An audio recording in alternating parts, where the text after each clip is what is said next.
Here we have an example of an eastern white pine. White pines will have needle-like leaves, and you can find 5 in a bunch for W-H-I-T-E, white. Now the way that you can tell that this is a bundle is that if you look at the branch and you follow where the leaves come down, they'll be held together with a sheath right where it comes out of the branch. And so this isn't one bundle. You'd actually have to find your way to where they're held together. So for instance, this right here is its own bundle. So like I said, if you were to count those needles that are in the bundle, there should be 5 of them for W-H-I-T-E, white pine. Now remember, sometimes leaves do fall off on their own or may be chewed by insects, so it's really important when you're looking at a tree to not just look at one leaf, to look at several leaves that are on the tree to make sure that you're correctly identifying it.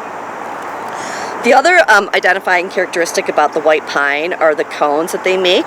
The cones can vary in size depending on what type of white pine it is, because there are a number of different white pines. The eastern white pine typically has cones that are about 6 inches in length, and the scales themselves will be woody and hard, unlike the spruce tree where they're a little bit papery.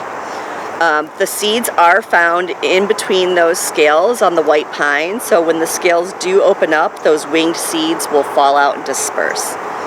The thing about the white pine tree is that the trunk itself will have dark bark, and the bark will look like it's breaking into plates or fissures, and then often when the bark is starting to flake off, it'll leave little orange or red patches along the bark.